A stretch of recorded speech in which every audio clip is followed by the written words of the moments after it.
I went to the appointment. I believe it was a 2:00 appointment, and met with the who I had met him before.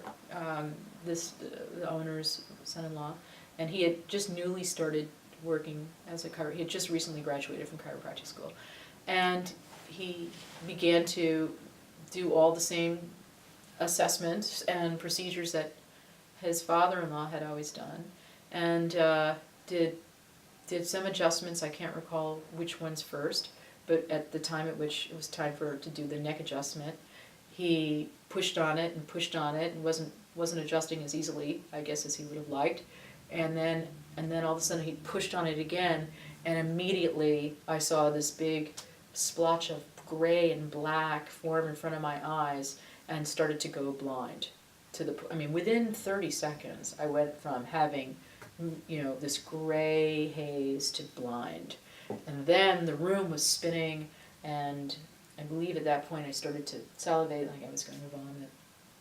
And I said, there's something really, really wrong. You've got to stop. There's something wrong. It's really wrong. And he said, well, let me check you. And he started to squeeze my hands. And that's when I knew I was actually in more danger, because I realized that this man does not recognize the signs and symptoms of a stroke. And as I knew in that moment, I had the awareness then. This is a stroke. Of course, there's the shock, because nobody thinks 44 that I'm having a stroke, let alone here on the chiropractic table. But he proceeded to say that, well, he checked the periphery of and he told me, oh yes, he said, you're having an involuntary nerve response. And again, which caused me only to become even more concerned, because I knew, oh my God, that's in the thoracic region. It's not even in the neck.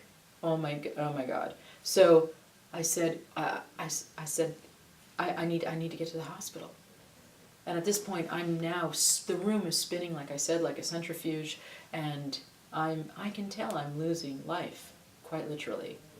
And I said, you got to get me out of here. And like in a panic, I do remember trying to like move and say, see if you could get me off this table, because I didn't want to fall off of a table, right? And then get even worse. And they went to lift me, and I just collapsed. And I then collapsed in a heap on the corner of this very small examining room, stuffed between a table and a medicine cart, or some kind of medical piece of furniture. And I laid there, and I was screaming, help, help. And he said, oh, I got to call my father-in-law. I'm gonna find out what we should do, but maybe it'll just go away. And as he's saying that, I'm losing the ability to. I'm losing my breathing. I can tell it's very labored. I have emesis now in my mouth, and I'm swallowing my own emesis and trying to. And it's in my nose, and I'm sinking. And then in comes the office manager, and I said, you got to call my friend up the street. She did call her, and I remember her saying, I think she's having a panic attack, and I could hear my friend yelling on the other end. And next thing she goes, well, what do you want me to do? Okay, I'll call 911. That was really pretty much my last conscious thought until I came to in the ambulance, where I was then being intubated and treated presumptively, because they said, we're treating you for a stroke. We've seen this before. It took a year for me to be able to walk with a cane. And then so I used a walker for the better part of a year. And then I was able to use a cane, a Canadian cane, which is a lot more supportive than a regular cane. And I've been without a cane with a little bit of foot drag now for the better part of, say, 7 months. I have a different view of what I'm capable of doing. It's a new normal.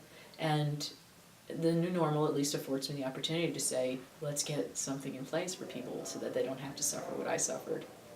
Choose to go to the chiropractor if you wish, if it feels okay for you. But don't gamble on your own life just because you want your neck popped. In short, because currently, if you take that risk, there's nothing to protect you. The chiropractic industry itself, the physician that you see, and their insurance company will do nothing to make you whole should you suffer this kind of an injury.